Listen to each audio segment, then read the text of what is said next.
आज दिसंबर 2025 के हम लोग अंत में खड़े हुए हैं और हम लोग जाने वाले हैं 2026 में। और आज का बुंदेलखंड चैनल आप सबके लिए इस बात की चर्चा करना बहुत जरूरी था कि किसान की स्थिति 2025 में कैसी है। किसान की स्थिति 2025 में कैसी है, इस स्थिति के बारे में वही लोग बेहतर बता सकते हैं जो किसान की स्थिति को बहुत पास से देख रहे हैं और उनके हक की आवाज को उठा रहे हैं। जहां सरकार अगर कोई फायदा दे रही है किसानों को, उसके बारे में भी किसान तक बात पहुंचा रहे हैं। और अगर सरकार से कोई फायदा लेना है तो किस प्रकार लेना है, वह बात भी हमारे आज के गेस्ट बता रहे हैं। क्योंकि आप सबको पता है कि शहर की लाइफ और एक गांव की लाइफ में बहुत अंतर होता है। लेकिन हमारे बीच आज दो ऐसे युवा किसान नेता हैं जो अपने शहर के वातावरण को गांव के वातावरण से जुड़े हुए हैं और गांव के वातावरण को शहर के वातावरण से जुड़े। इनका पूरा ध्यान रहता है कि किसानों के बच्चे अच्छी पढ़ाई पढ़ सकें, अच्छी सुविधाएं मिल सकें। तो कहीं ना कहीं किसानों की स्थिति 2025 में जैसी भी हो, आज इनसे हम लोग वार्ता करेंगे, लेकिन पूरी उम्मीद करते हैं कि 2026 में कुछ ना कुछ बेहतर हो। आज हमारे साथ हमारे वरिष्ठ लाखन सिंह पटेल जी रहेंगे जो किसान यूनियन टिकैत में अध्यक्ष हैं। साथ ही साथ आज रहेंगे सुनील शर्मा जी जो किसान यूनियन के जिला अध्यक्ष हैं। तो आपसे ही बात शुरू करते हैं कि आप आज 2025 में किसानों को कहां खड़ा पाते हैं, क्योंकि अन्नदाता की बात ऐसी कोई जगह नहीं है जहां पर इनकी बात नहीं होती है। लेकिन कहीं ना कहीं अभी सरकार की बात करें और अन्य चीजों की बात करें तो किसान आज कहां खड़ा हो। इसलिए किसान की ऐसी स्थिति है, सरकार की जो जन कल्याणकारी योजना है, जो सरकार की जन कल्याणकारी योजना है, आज भी किसानों के पास पहुंचने में बहुत विलम्ब हो रहा है। सरकार ने प्रयास की, सरकार चाहती है कि किसानों की आय दुगनी हो जाए, लेकिन दुगनी कैसे हो। पहले किसानों ने खाद के लिए संघर्ष किया, वह मुश्किल खाद मिला, उपलब्ध हुआ, सारे खेत बोए गए। अब किसान लाइट के लिए संघर्ष कर रहा है कि उसको समय से लाइट मिले, पानी मिले, उसको लाइट नहीं दी जा रही है। तो कहीं ना कहीं जो सिस्टम है उसका पूरा दोष है। सरकार का दोष नहीं है इसमें सिस्टम का दोष है कि सरकार की जो योजना है जन कल्याणकारी वो किसान तक क्यों नहीं पहुंच रही, जबकि सरकार वहां से सारी योजनाएं पहुंचा रही है। समय से किसान का कार्य नहीं हो रहा है, चाहे वो खतरा खतौनी से संबंधित हो, और सरकारी जो योजना है उसके लिए भी किसान को भटकना पड़ रहा है। समय से किसान को जागरूक नहीं किया जा रहा है। जैसे किसान को खेती करने के लिए कोई नई नई तकनीकें आ रही हैं तो बड़े विलम्ब से किसान तक जागरूकता पहुंचाई जाती है। अब इस समय फसल का लगभग फूल पे है और फल पे है। अब कोई नई तकनीक आए तो अब उसका कोई मतलब भी नहीं, औचित्य भी नहीं है बताने का। अब आप बताएंगे आज जब फसल के समय पे है, इस तरह की अगर कोई गोष्ठियां हैं सरकार की द्वारा जो है उनको समय रहते होना चाहिए। खेती के पहले, बुवाई के पहले उनको वो जानकारी मिल जाए वैज्ञानिकों द्वारा जो भी है। तो अब कुल मिला के सरकार की जो योजना है उनकी खाना पूर्ति हो रही है निचले स्तर पर। सर, आप पहला जो आपसे प्रश्न है हमारा, 2025 में आप किसानों को कहां देखते हैं? धन्यवाद। आज का बुंदेलखंड राठौर जी,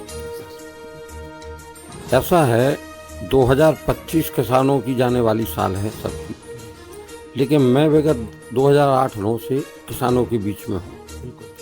तो जो स्थिति तब थी वो आज है। जो भारत सरकार ने कहा कि हम किसानों की आय को दोगुना करेंगे, तो ऐसा होते हुए प्रतीत नहीं होता है, बल्कि किसानों की लागत जरूर दोगुना हो गई। लाइट के रेट बढ़े, पेस्टिसाइड के रेट बढ़े, खाद के, डीजल के, सारी चीज़ों के रेट बढ़े। उस अनुपात में किसानों के उत्पादन के रेट नहीं बढ़ाए गए। इससे इनका जो नारा था कि हम किसान की आय दोगुनी करेंगे, वह ना होकर के लागत दोगुनी हो गई। रही बात भारत सरकार की, किसान इनकी प्राथमिकता में वास्तविकता में है नहीं। ये कॉरपोरेट वाली सरकारें हैं। अडानी अंबानी जैसे लोगों को ये फायदा देना चाहते हैं। पिछले बार ये लोग कानून लाए 3 कृषि कानून, उस पर हमने हमारे तमाम 500 से ज़्यादा संगठनों ने 13 माह वहाँ विरोध किया। 750 से ज़्यादा किसानों की जान चली गई, तब जाकर देश के प्रधानमंत्री ने वो कानून वापस किया। चलिए सर, उस पर फिर अभी आते हैं वापस राजनीति पे। शर्मा जी, जैसे पटेल साहब के हिसाब से स्थिति अभी जस की तस है। जैसे अगर आप अभी रबी की जो फसल बुआई हुई है, तो आप देखिए कि किसान कहीं ना कहीं एक बॉर्डर पर खड़े सैनिक की तरह खेतों में आज मौजूद, जैसा अभी आपने बताया है। तो सरकार को इस बात पे गौर करने की जरूरत है कि जो कोई भी योजना है अभी कम से कम कुछ दिन के लिए वो टाल दें और कोशिश करें कि किसानों की जो सम्मान निधि योजना चली है उसे भी सही समय पर अगर मिल जाए किसानों को, तो शायद उनकी बहुत काम की है। सम्मान निधि लगभग तो हमें लगता है कि कोई किसान ऐसा है नहीं है कि कोई चूक हुई हो, तो सत्यापन करना जैसे KYC होती ना, उस तरह का कहीं कोई गलत व्यक्ति लाभ ना ले रहा हो। जैसे बीमा का प्रकरण चल रहा है, थोड़ा पास में फसल बीमा का जो अभी वर्तमान में एक प्रकरण है, बड़ी चर्चा में है कि उसमें घोटाला हुआ है।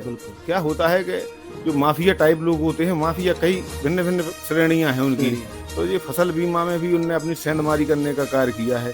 किसानों के फसल बीमा में आप देख रहे हैं, जब जांच हो रही है तो पता चल रहा है नदी नाले जिनके किसानों के मतलब जो किसान है ही नहीं जी, उनको भी बीमा उनको मिल गया है, नाम किसान का बदनाम होता है।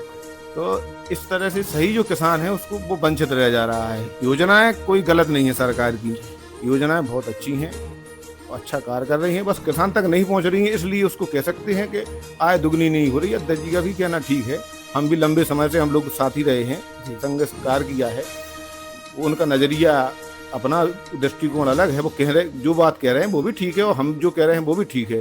क्योंकि अगर वो जो चीज आ रही है वो किसान तक पहुंच जाए तो उसको लाभ हो जाए जी। अब वो समय से नहीं पहुंच रही। जैसे अब उस समय लाइट चाहिए उसको जी, लाइट नहीं मिल रही इसको समय से, आप लाइट देंगे तो 1 फीस देंगे, 2 फीस काट देंगे, तो अब उसका नहीं हो रहा, पूरी रात जगेगा वो।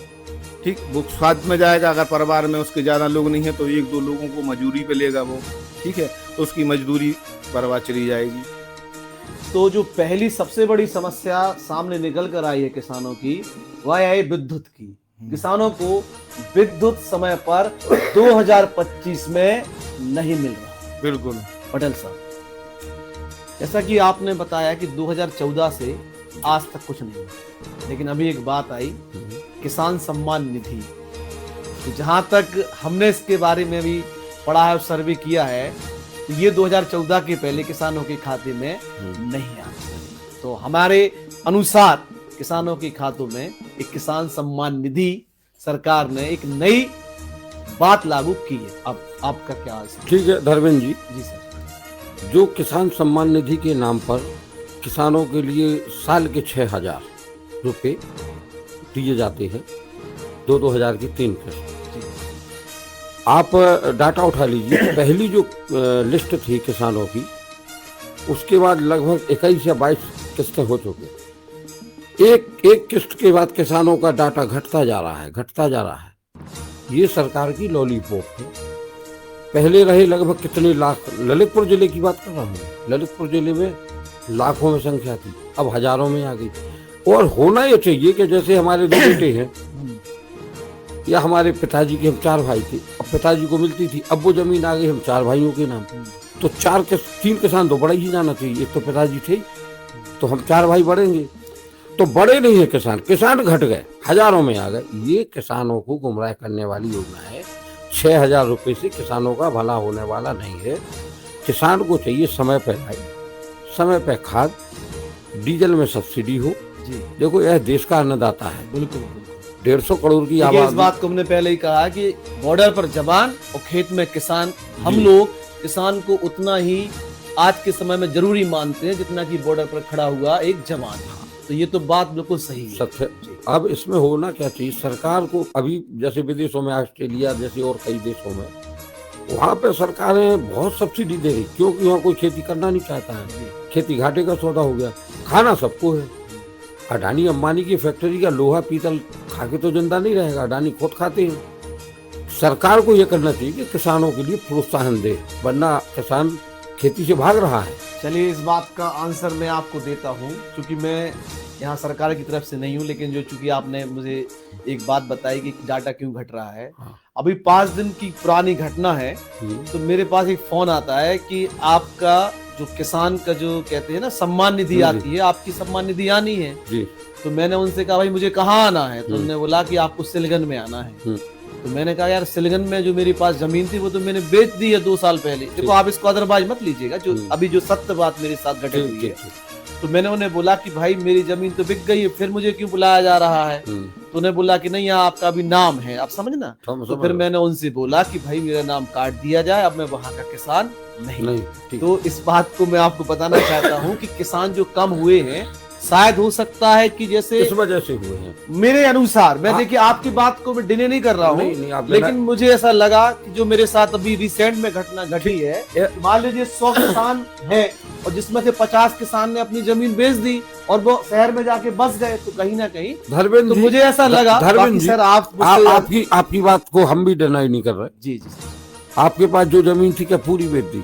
वहाँ की मैंने पूरी बेच दी। फिर कहीं तो है नहीं, मेरे पास नहीं है, क्योंकि मेरे पास वो प्लॉट के रूप में एक अपवाद हो गया ये। जैसे मैं भी अपनी जमीन कहीं की बेच सकता हूँ, लेकिन कुछ तो शेष भाग है 33 डिसमल से ऊपर की जमीन एग्रीकल्चर लैंड में होती है, तो सम्मान निधि नहीं कटना चाहिए। चलिए आपकी बात फिर से शर्मा जी के पास आते, फिर आपके पास आएंगे।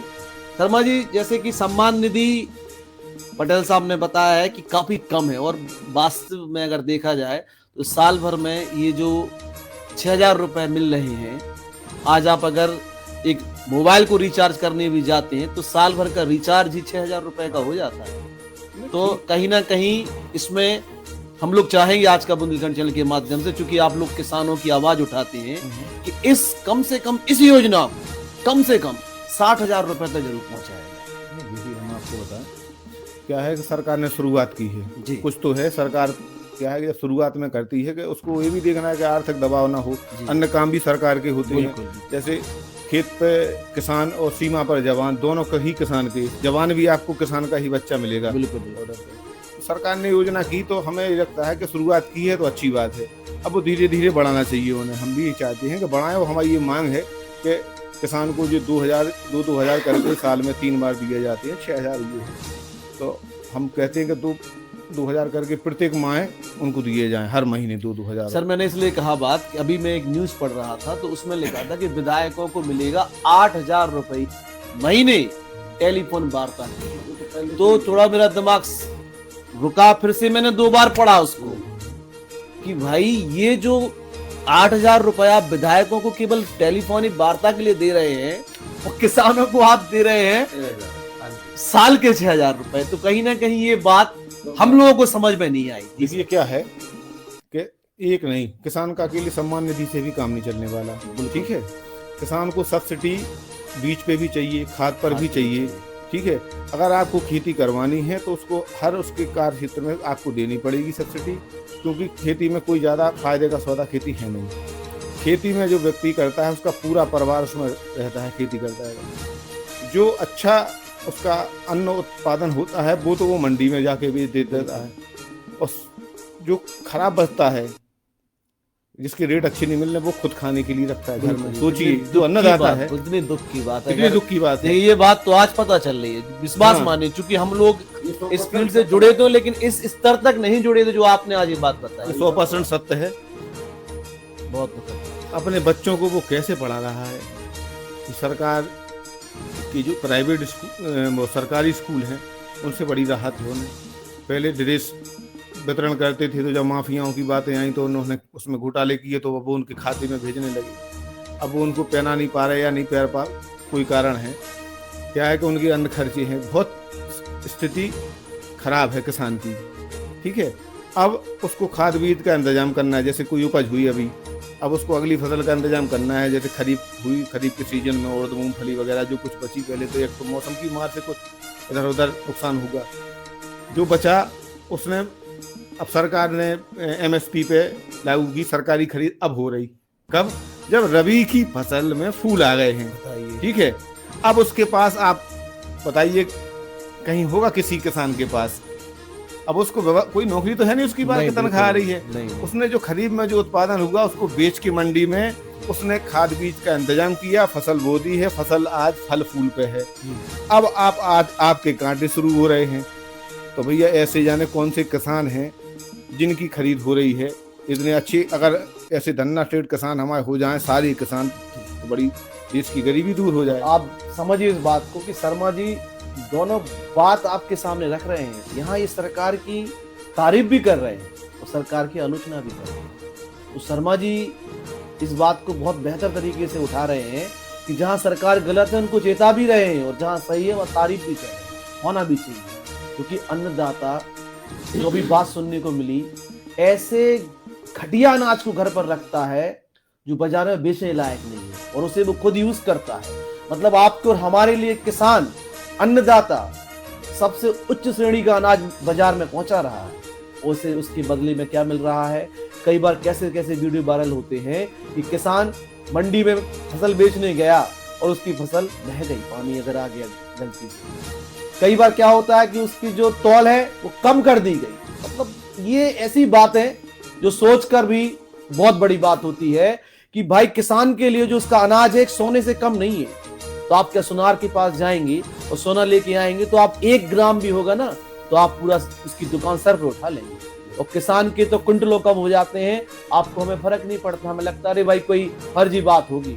ये सत्य बातें हैं जो आज किसान भाइयों के जो नेतागण जो आज आए वो बता रहे हैं। मंडी में जी। मंडी में किसान के जाने के बाद उसके पूरे अधिकार समाप्त हो जाते हैं। उसकी उत्पादन उसने अपने जी जान लगा के पूरे परिवार ने जो उत्पादन किया, तो जब मंडी में लेके जाता है तो उसका आधिपत्य समाप्त हो जाता है। अब किसके हैं? जो दलाल हैं, बिचौलिए, बीच के दलाल, जिनका कोई सरकारी रिकॉर्ड में नहीं है। वो दलाल पक्के आड़तिया होते हैं। कच्चे आड़तिया कहाँ होते हैं? कोई बताया? कोई लाइसेंस नहीं होता बस कच्चे आड़तिया का। ये वहाँ डलवाएंगे सड़क पे, जबकि किसान की खरीद के लिए नीलामी चबूतरे बने हैं वहाँ। नहीं, जो आपने अभी बात कही ना कि बरसात में उनका बह जाता है, तो सड़क पे डालोगे वो पानी आएगा तो बह जाएगा। इतना दुखद मतलब तरस होता है। और उन पे कब्जे किसके हैं? व्यापारियों के। उनके देखिए हजारों क्विंटल, लाखों क्विंटल उनके खरीद के जो बोरे हैं अनाज के, वो वहाँ रखे हुए हैं। ठीक है, अब हमारे किसान ने अपना उत्पादन लेके आया, अब उसको एक साइड में बैठा दिया आपने इतने रेट में। उसको अधिकार ही नहीं है कि हम अपनी बात कर सके। 4 प्रकार के रेट है मंडी में। बिल्कुल नहीं, हमें नहीं लेना, जिसको देना हो दे दो। अब वो वहां से लेके आया, किराया भाड़ा 2025 की स्थिति है। हाँ, 25 की स्थिति, अभी की स्थिति है भैया। और हम लोग जाते ना बैठने के लिए, उनको सही व्यवस्था है ना, पानी की व्यवस्था है ना, रैन बसेरे की व्यवस्था है, कोई सुविधा नहीं वहाँ मंडी में। आप देखिए मंडी के पीछे पिछले गेट खुले हुए हैं, वहां से चोरी से माल आए जाए ना। मंडी शुल्क उनको, किसान अगर अपना वापस ले जाए तो बड़ी चेकिंग होती है ट्रैक्टर की। पटेल साहब से चले जाए तो कुछ नहीं। जी पटेल साहब, हमें बहुत जिज्ञासा है इस बात पर। पानी लेंगे सर? जैसे मान लीजिए किसान मंडी तक पहुंचा, मंडी में वो गेट के अंदर पहुंचा तो भैया ने बताया कि उसे एक शुल्क ले लिया जाता है। तो शुल्क ले लिया गया और मान लीजिए उसके पास 50 क्विंटल गेहूं है, मान लेते हैं, तो क्या उसको 50 क्विंटल का दाम मिलेगा या तब मिलेगा जब वो अंदर बिकेगा, चाहे अंदर जाके वो बह जाए या चोर ले जाए? ऐसा प्रकरण आया है 1-2 साल में जी। देखा, हम लोग पहुंचे वहाँ। नहीं सर, आप हमें फिर से कहना चाहिए। जैसे मान लीजिए मंडी गेट पे पहुंचा एक ट्रैक्टर या ट्रक, उसने बोला कि हमारे पास 50 क्विंटल है, उसका तुल गया, शुल्क ले लिया गया। अब वो अंदर पहुंच गया तो क्या उसको जो क्विंटल के एक रेट फिक्स नहीं है कि जो यहाँ गेट पर मान लीजिए उन्होंने बोला गेट पे शुल्क नहीं लगता है, गेट पे एंट्री होती है। हाँ। गेट पे नहीं होती है, गेट पे शुल्क कटता है कच्चे आड़तिया के द्वार पर। बिल्कुल वही हम, जैसे उन्होंने लगभग 50 क्विंटल बताया, तो क्या वो रेट फिक्स नहीं है जो शर्मा जी ने बताया? ये तो सब ऐसा है जी। गल्ला मंडी में किसान ट्रैक्टर लेके अपना उत्पादन लेके जाता है तो गेट पर होती एंट्री, एक एवरेज कितना माल है, बस चना है, मटर मसूर। उसके बाद आड़तिया के यहाँ उसकी एक सिंडिकेट चल रहा है जिले में, आपको बताया जिले मतलब पूरे उत्तर प्रदेश, पूरे भारत में। एक्चुअल में हम ललितपुर की बात कर रहे हैं अभी। ललितपुर जिले में एक सिंडिकेट चल रहा है बड़े व्यापारियों का। 4 लोग जाएंगे, वो अपना सिंडिकेट बनाएंगे कि अपन को इससे ज़्यादा माल की बोली लगाना नहीं है, किसान को लूटा जा रहा है। उसके बाद होता क्या है कि उसके सुधार का कुछ आपके पास सुझाव हो? देखो, हम लोगों ने कई मरतबा माननीय जिलाधिकारी महोदय और अपर जिलाधिकारी वहाँ के पद अध्यक्ष सभापति जी कहा है कि जिस तरीके से डाक होना चाहिए, एक कंपटीशन होना चाहिए, वो प्रतिस्पर्धा नहीं हो रही। लेकिन बात कहाँ बिगड़ जाती है, व्यापारी, अधिकारी, हमें ये लगता है कि ये सब सिंडिकेट में शामिल है। अरे हाँ, कई बार हम लोगों ने लिखित शिकायत की, वीडियो बनाई। आपने जो जिक्र किया, मूंगफली बह गई, जी गेहूं बह गया, नालियों में बह गया, जी बिल्कुल। वीडियो दिखाई, हम लोगों ने सब किया, थोड़ी कार्रवाई हुई और चबूतरे खाली हुए। उसके बाद 10-15 दिन बाद फिर चबूतरे बुक हो गए पक्के व्यापारियों द्वारा, क्योंकि वहाँ पे मोटा पैसा लिया जा रहा है गलत। वहाँ का जो सचिव है, यानी आज भी भ्रष्टाचार की जो चरम कीमत पर। है वो किसान को चुकानी पड़ती है। बिल्कुल किसान की एक एक मेहनत की बूंद, एक एक दाना इस तरीके से बह जाता है। कमीशन खोरी में किसान मर रहा है, लुट रहा है, कोई सुनने वाला नहीं है। हम लोग कितना भी चिल्ला है, फौरी तौर पर तो कार्रवाई होती रहती है। देखिए, ये अन्नदाता की बात है, और अगर अन्नदाता गलती से भी इस भ्रष्टाचार में लिप्त हो गया तो आप और हम अंदाजा लगा सकते हैं कि हमें खाने को क्या मिलेगा, किस प्रकार का अन्न मिलेगा। अगर जिस प्रकार उनके साथ भ्रष्टाचार किया जा रहा है, वो अन्नदाता भी सोच ले कि नहीं हमें भी भ्रष्टाचार करना है, तो आप और हम समझ लीजिए कि हम घर पे लाएंगे तो लौकी, लेकिन जाने उसके अंदर क्या क्या निकलेगा। निकलेगा। तो ये इस बात को गंभीरता से समझिए कि अन्नदाता को हमें मजबूर ना करें कि वह भी इस भ्रष्टाचार में शामिल हो जाए। तो आज जो 2025 की हम लोग बात कर रहे हैं, क्योंकि 2025 जाने वाला हाँ है, हाँ, 2026 में आपके लिए क्या ऐसे सुझाव है सरकार की? क्योंकि देखिए, सरकार से लड़ाई लड़ना आपका हक है, हाँ। अच्छी है तो लड़िए, बुरी है तो लड़िए, लेकिन अगर आप सरकार को इस चैनल के माध्यम से कुछ सुझाव देंगे तो शायद आपकी बात पहुंच जाए। हाँ, तो मेरा भारत सरकार से और इस देश के यशस्वी प्रधानमंत्री सम्मानीय नरेंद्र मोदी जी से, मेरा नहीं, मेरे पूरे संगठन का नेशनल लेवल पर जी एक विचार है, उनके लिए एक मसौदा है। स्वामीनाथन आयोग की एक कमेटी हुई थी, रिटायर्ड सुप्रीम कोर्ट के जज थे, जी सर, उनकी अध्यक्षता में, एक स्वामीनाथन जी की अध्यक्षता में एक कमेटी हुई थी कि आप उत्पादन की लागत जी और इनके रेट का रेशियो बनाइए। आयोग ने रिपोर्ट बनाई, उस समय पे भी हम लोगों ने अच्छे रेटों का वो दिया था कि ये रेट किसानों को फला फला उत्पादन पर मिले, तब किसान की लागत और कुछ मुनाफा होगा। वह रिपोर्ट माननीय मनमोहन सिंह जी प्रधानमंत्री थे, उनकी पटल पर रखी रही, 10 साल उनका कार्यकाल हुआ और उस पटल पे धूल जम गई, लेकिन उसको नहीं उठाया। यानी कांग्रेस सरकार जब थी, हाँ, तब उन्होंने ये लागू नहीं की। हम किसानों को सरकारों ने फुटबॉल बना रखा है। जी विपक्ष में जो आता है वो किसान की पैरवी करता है। नरेंद्र मोदी जी जब गुजरात के मुख्यमंत्री थे जी तो सारे देश के मुख्यमंत्रियों की एक कमेटी बनी, उसके चेयरमैन थे मोदी जी।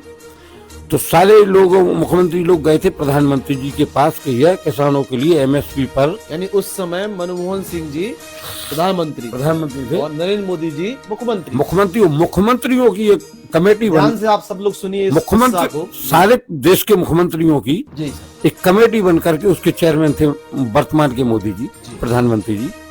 तो मनमोहन सिंह से कहा था कि ये जो रिपोर्ट आई है स्वामीनाथन आयोग, इसको आप लागू कीजिए, और जो एमएसपी पर गारंटी कानून, इसका मतलब ये है एमएसपी एक मिनिमम सपोर्ट प्राइस भारत सरकार तय करती है, लेकिन 6% कुल उत्पादन का, भारत के कुल उत्पादन का 6% भारत सरकार खरीदती है।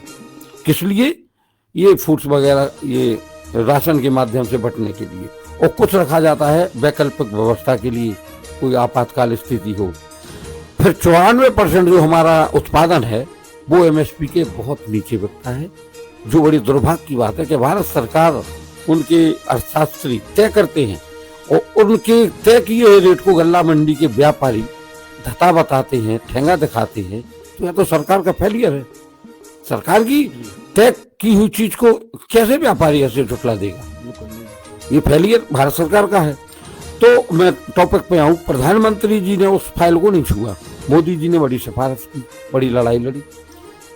तो देश के अन्नदाताओं ने भी सोचा कि मोदी जी लड़ाई अच्छी लड़ रहे और मनमोहन सिंह जी ठीक काम नहीं कर रहे किसानों के हित में। तो देश के अन्नदाताओं ने भारतीय जनता पार्टी के लिए वोट किया, सपोर्ट किया, और आदरणीय सम्मानीय यशस्वी प्रधानमंत्री जी को इस देश का प्रधानमंत्री बनाया कि आप हमारी वकालत बहुत अच्छे से कर रहे थे, तो हमें लगता है कि आपको ही जज बना दिया जाए। मोदी जी को देश के अन्नदाताओं ने जज बना दिया, आप भी पहुंचे वहां। एक 5 साल का टर्म गया, फिर दूसरा टर्म गया, अब तीसरा चल रहा है। वही बात, फुटबॉल बना हुआ है किसान। जब कोई विपक्ष में होता है वो किसान की बात करता है, सत्ता में जाता है तो जैसे मनमोहन सिंह ने नहीं स्वामीनाथन आयोग की रिपोर्ट को लागू किया, माननीय मोदी जी ने भी नहीं किया। ये देश के किसानों अन्नदाताओं की हालत है। दूसरी राय आपकी सरकार की? सरकार के लिए राय यही है, देखो आपको बताएं राठौर जी, देश में अन्नदाता है, इसके बगैर देश की कल्पना नहीं की जाए। बिल्कुल बिल्कुल। आप कितना भी धन कमा लीजिए, आपको खाने के लिए सब्जी, चावल, गेहूं चाहिए, चाहे आपका हो, अडानी का हो, अमिताभ बच्चन का हो या किसी क्रिकेटर का हो। ये फूड्स है जो, ये तो चाहिए है। तो आज पॉपुलेशन बढ़ रही है और खेती का जो जोत है वो घट रही है। परियोजनाओं में जा रही, रेलवे में जा रही, तमाम सेक्टर में जमीनें जा रही हैं। तो आने वाले समय पे ये समझ लो कि किसान तो, मैं आज आपके चैनल के माध्यम से अपने किसान भाइयों से विनम्र निवेदन और अनुरोध भी करूंगा कि भाइयों किसी भी कीमत पे अपनी खेती की जमीनों को इधर उधर बेचें मत। 10 साल और 20 साल बाद इस देश के वास्तव में असली मालिक हम ही होंगे, क्योंकि खाने के बगैर तो जीवन चलेगा नहीं, क्या खा लेंगे लोग। तो किसी हतोत्साह में या जल्दबाजी में अपनी जमीनें ना बेचें। आज आप देखें ललितपुर में और पूरे देश में, आप निकल जाइए बैरियल के आगे, राजघाट रोड, झांसी रोड, एक से एक अच्छी अच्छी बाउंड्रियां बन रही हैं। यहाँ से बिरधा तक, वहाँ बांसी तक, यहाँ जखौरा तक किसान की बाउंड्रियां बन रही हैं। किसान नहीं बनाता है, किसान झाड़ झक्कर से अपनी फसल की रखवाली कर। ये बाउंड्रियां किन की बन रही? ये कॉरपोरेट के लोग, छोटे कॉरपोरेट ललितपुर के हैं, बड़े लोग नोएडा, गाजियाबाद, तो ये लोग जमीनों पे कब्जा कर रहे हैं। तो हम तो किसानों से यही अनुरोध करेंगे कि अपनी जमीनों को सुरक्षित रखें और जमीनों से ही सारे देश की जनता का जिंदा रहना मुमकिन है। बाकी कोई और ऐसी चीज नहीं है कि जिससे किसान या देश की जनता बच सके। 2026 में आप सरकार को अपनी तरफ से क्या एडवाइस देना चाहते हैं? ऐसा है कि किसान अगर खेती करें, क्योंकि उनके बच्चे तो खेती से दूर हो रहे हैं, वो पसंद नहीं कर रहे, क्योंकि बहुत मेहनत का काम है। हलक में उनकी विपरान आते हैं तो वो खेती करते हैं। हमने खुद खेती की है, हमें पता है कितनी मेहनत का काम है। तो हमें तो और ऑप्शन भी थे, हम कई काम कर सकते थे। हमने खेती को चुना और खेती करने वालों को चुना।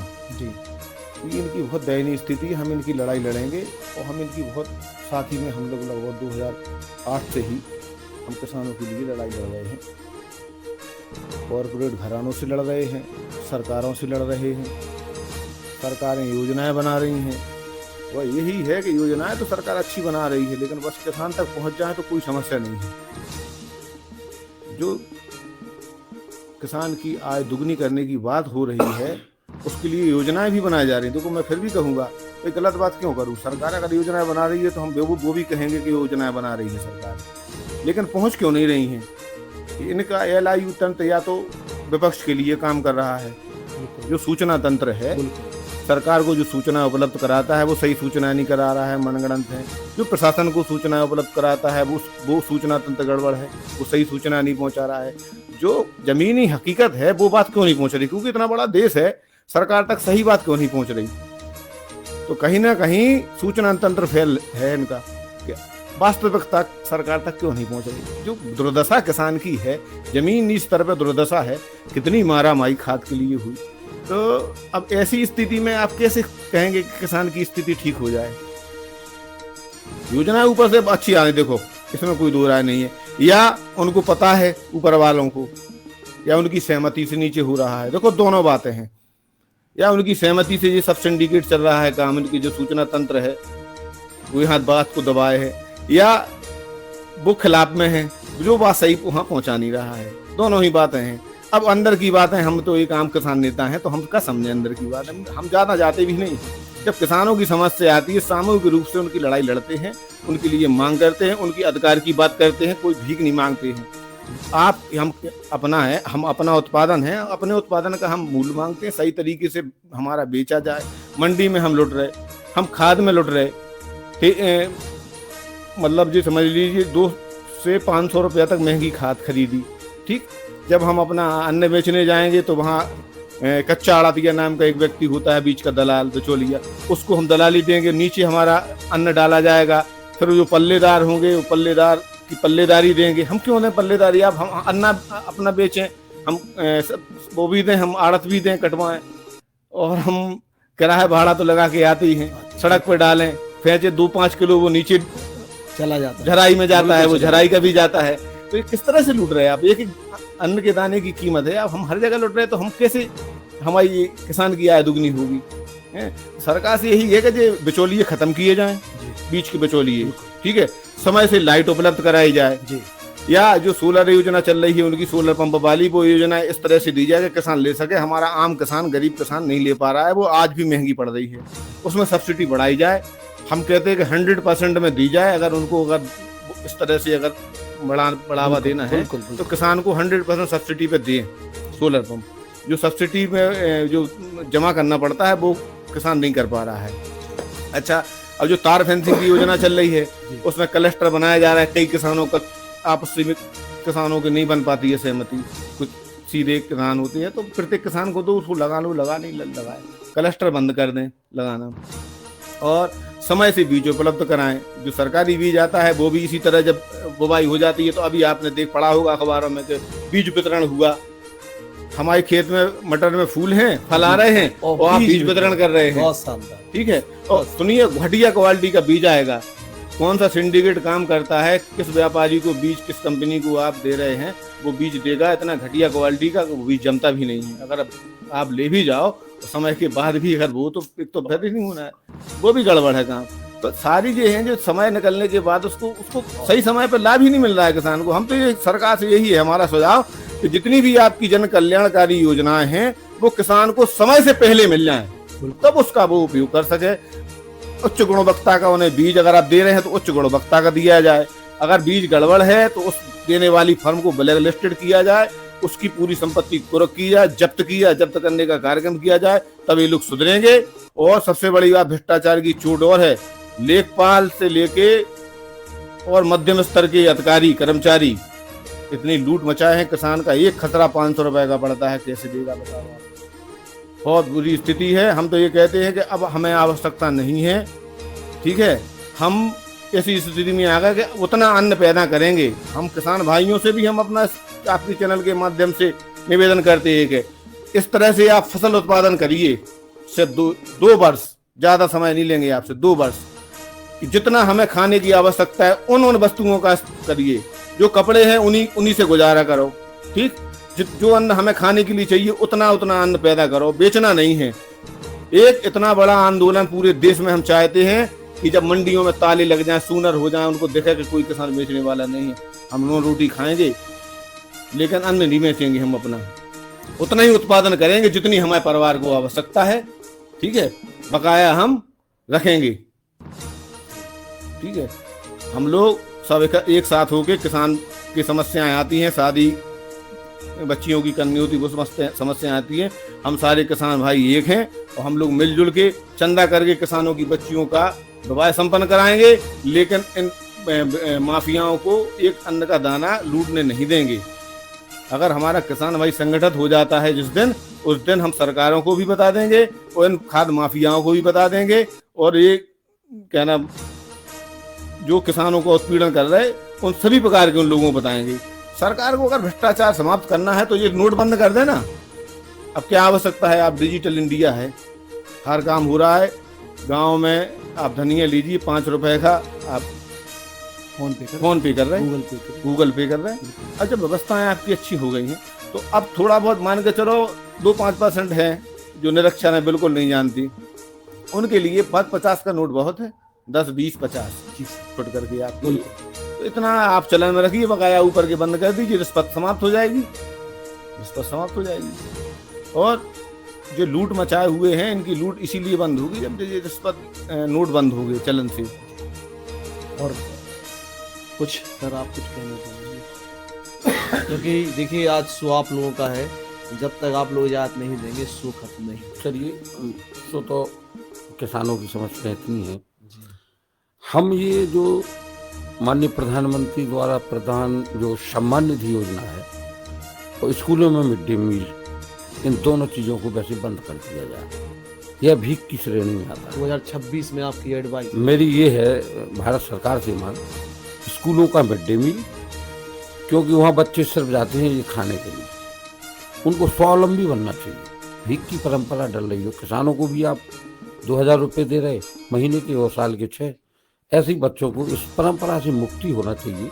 इसके एवज में उन बच्चों को अच्छी शिक्षा या अच्छी किताबें व्यवस्थाएं हों। किसानों के लिए आप इस 2000 की जगह आप खाद में कम कर दीजिए और व्यवस्थाएं दे दीजिए। ये परंपरा ठीक नहीं।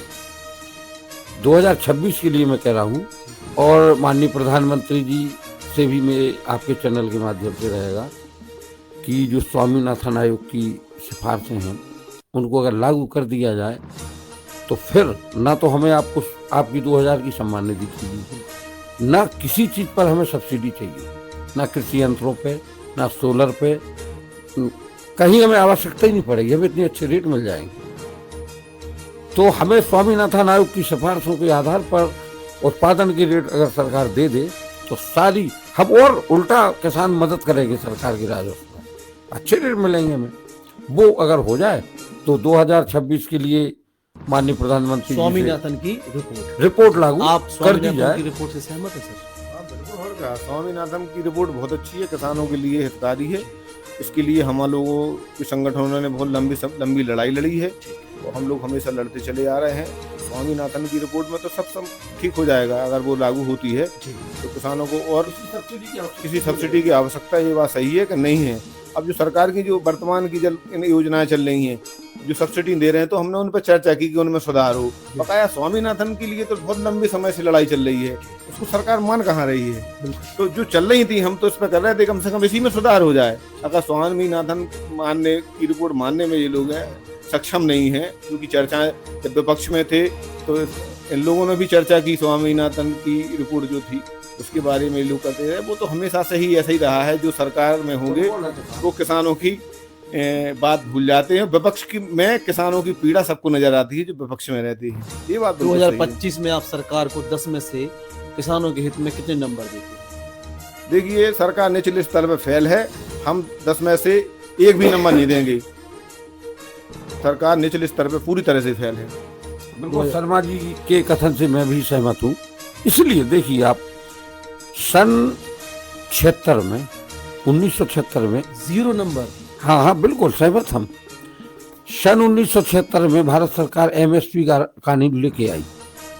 सन 76 में आप कंपैरिजन कर लीजिए, डीजल का क्या भाव था, सोने का क्या भाव था, गुम्मे का क्या भाव था, सरिये का क्या भाव था, सीमेंट का क्या भाव था, और हमारे गेहूं का रेट सन 76 में लगभग 76 या 80 रुपए कुंटल था। अब कंपैरिजन कर लीजिए हमारा रेट कहाँ रह गया और ये सारी चीजों के रेट कहाँ पहुंचे, लागत कहाँ पहुंची।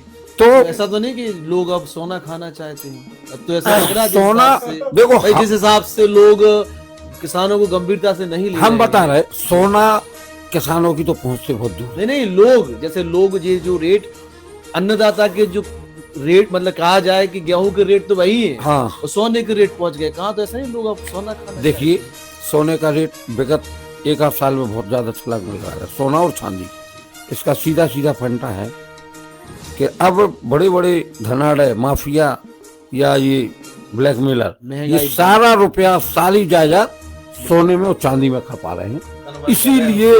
इसीलिए सोने और चांदी के रेट बढ़ रहे हैं। फिर नोटों का तो ये हो गया कि उन्होंने कहा बंद कर दीजिए, अब बंद करिए, जमा करेंगे उसका डाटा नहीं दे पाएंगे कि कहाँ से आया पैसा।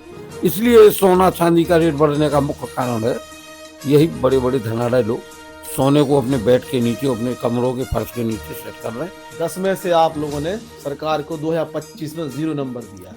अरे आप तो 2025 की बात कर रहे हैं, अभी चूंकि अपन 26 में जा रहे हैं तो अभी हम 26 के नीचे ही रहेंगे। जी। हम तो जहां तक हमें 2009 से याद है, माननीय मनमोहन सिंह जी से लेके वर्तमान 2025 28 तारीख है आज। सुनील शर्मा जी कुछ और कहना चाहेंगे? डबल जीरो नंबर है किसानों के प्रति भारत सरकार। कुछ और कि मैं अपनी एक बात है सरकार की जो योजना है, जो कल्याणकारी योजना है सरकार की, वो उन्हें धरातल पर लागू करवाएं तो ये बहुत बड़ी प्राथमिकता रहेगी सरकार की, वो सफलता रहेगी। अभी सरकार का पूरा फेलियर है बिल्कुल। कि उनकी जो जन कल्याणकारी योजना है वो किसानों तक नहीं पहुंच रही हैं। अगर वो उनको सफल करना है अपनी सरकार को, वो चाहते हैं तो सफल उनकी सरकार तभी मानी जाएगी जब उनकी जन कल्याणकारी योजना जन जन तक पहुंचे। तो उसमें सरकार फेल है, चाहे उनका जो सिस्टम है नीचे का वो फेल है, या उसको संतुलन में नहीं ले पा रहे हैं, उस पर लगाम नहीं लगा पा रहे हैं। सरकार को ये काम करना चाहिए। बकाया सुनने में योजनाएं बहुत अच्छी आ रही हैं, उनका लाभ भी किसानों को मिले तो सरकार को हमारा धन्यवाद है। देखिए, आज हमारे साथ 2 किसान नेता मौजूद रहे। तो सबसे पहले तो किसानों को मेरा ये छोटा सा संबोधन है कि जब आप अपनी बात अकेले नहीं पहुंचा सकते हैं तो आपके काम आता है एक किसान नेता। तो सबसे पहले जो 2 लोग स्क्रीन पर आपके सामने दिखाई दे रहे हैं, इनकी वैल्यू करना आप प्रारंभ कर दीजिए। क्योंकि कई बार क्या होता ना कि हमें भगवान ढूंढने नहीं होते हैं, भगवान हमारे आसपास ही होते हैं और हम उनको पहचान नहीं पाते। तो सुनील शर्मा जी और लाखन पटेल जी, ये 2 लोग आपके बीच में हैं। अभी इतनी सारी बातें आपने अगर गंभीरता से सुनी हो तो दोनों सरकार के खिलाफ नहीं है, आपके पक्ष में खड़े हैं। कई बार देखा जाता है कि एक नेता, इसके पास 100 और 200 लोग होते हैं, वो सरकार से मोल तोल करने लगता है। लेकिन यहाँ पर खुले मन से इन्होंने सरकार को 2025 में 0 नंबर दिया है। ये चाहें तो अभी अपनी बातें लॉलीपॉप जैसी करके सरकार को 9 नंबर भी दे सकते हैं और सरकार से छुपकर कोई योजना भी ले सकते हैं कि हम किसान नेता हैं। तो ये सबसे पहले जो मेरी सलाह आपको है, 2026 में आपको अपने किसान नेताओं को तवज्जो देना प्रारंभ करना पड़ेगा, उनकी बात माननी पड़ेगी। दूसरी बात, सरकार से कहना चाहते हैं कि सरकार को बहुत गंभीर हो जाना चाहिए, क्योंकि जब सोने के रेट 1,40,000 हो सकते हैं, चांदी के रेट 2.5 लाख हो सकते हैं, तो हमारे किसान भाइयों की जो फसल है उसके रेट आज जमीन के नीचे जा रहे हैं। तीसरी बात, जैसे अभी हमारे किसान भाइयों ने बताई, दोनों नेताओं ने बताई, किसान नेताओं ने, कि अभी भी किसान 2025 में अपने आप को कहां खड़ा पा रहा है, 2009 और 11 में। मतलब हमारा किसान, इतनी सारी जो बातें हम लोग न्यूज में देख रहे हैं, 15 अगस्त पर जब माननीय हमारे प्रधानमंत्री जी इतनी सारी योजनाएं चलाते हैं, तो देखिए अगर ये बात मैं अपनी तरफ से कहता तो कहीं ना कहीं मैं गलत हो सकता था। ये बात कौन कह रहा है? जो किसान से जुड़े हुए लोग हैं, जो जमीन से जुड़े हुए लोग हैं, ये हम लोग नहीं कह रहे हैं। तो इस बात को सरकार को गंभीरता से लेना चाहिए कि आपकी योजनाएं अभी किसान तक नहीं पहुंच पा रही। सम्मान निधि जो एक लॉलीपॉप बताया जा रहा है, इसको आपको बढ़ाना होगा, क्योंकि मध्य प्रदेश में आप 8,000 रुपए महीने दे रहे हैं, बिहार में आप 10,000 रुपए दे रहे हैं, किसे? महिलाओं के वोट को प्राप्त करने। तो आप एक नई शुरुआत कीजिए, किसानों को कम से कम ज्यादा नहीं तो 6,000 रुपए पर मंथ उनको मिले, वो आपके लिए तैयार खड़े हुए हैं। हमारे किसान नेता खुद चल के आएंगे कि भैया इस सरकार को वोट डालिए, इस सरकार हमारे हित की बात करती है। लेकिन जब योजना नहीं पहुंचेंगी तो कहीं ना कहीं जब किसान नेताओं का दर्द जो आज छलका हुआ है, वो हम सबका दर्द है, क्योंकि सोना और चांदी हमें खाने के लिए कुछ नहीं देने वाले हैं। जो अन्नदाता किसान एक खेत में दिन रात मेहनत कर रहा है, उसके अन्न से ही हम और आप बढ़ने वाले हैं। आप सोचिए पिछले 50 साल में कितनी सारी फिल्में बन चुकी हैं। मदर इंडिया बनी, उसमें अभी बात आई अन्न की। रोटी कपड़ा मकान बनी, उसमें अभी बात आई अन्न की। आप उठा के देख लीजिए, कोई भी ऐसी मूवी नहीं बनी है जहां पर अन्नदाता की बात नहीं की गई, लेकिन उसकी स्थिति नहीं सुधरी। तो 2026 में सरकार को चाहिए स्वामीनाथन की रिपोर्ट का जो आज दोनों भाइयों ने खुलासा किया है, वो लागू कर दीजिए। किसान को कुछ नहीं चाहिए आपसे। तो कहीं ना कहीं इस रिपोर्ट को आपको लागू करना चाहिए। और किसान के हित की केवल बात करने से काम नहीं चलेगा, क्योंकि भाषण देने से अगर किसान की स्थिति सुधरती तो हमें लगता है कि हम लोग भी भाषण दे रहे हैं। लेकिन चूंकि योजना आप लोगों को बनानी है, हम लोग केवल सुझाव और अपने विचार आप तक पहुंचा सकते हैं। और हम लोग कोई अपने लिए मांग नहीं कर रहे हैं, हम लोग बात कर रहे हैं ऐसे किसान की जो आपको वोट देता है। जो अन्नदाता दिन रात न सर्दी देखता, न गर्मी देखता, न बरसात देखता है। तो आपसे विशेष अनुरोध है कि 2025 में जो हुआ उसे भूल जाइए। 2026 में किसानों की बात सुनिए, समझिए और उनके जो किसान नेता हैं उनको अपने पास बुलाइए, क्योंकि यही किसान की बात आप तक अच्छे से पहुंचा सकते हैं। तो आप दोनों का आज का बुंदेलखंड स्टूडियो में सर बहुत बहुत स्वागत। हम लोग बिल्कुल चाहेंगे कि अगले साल किसानों की जो आय है वो दूनी ना हो तो कम से कम 1.5 गुनी हो। इन्हीं शुभकामनाओं के साथ सभी किसान भाइयों को नव वर्ष 2026 की बहुत बहुत हार्दिक शुभकामनाएं।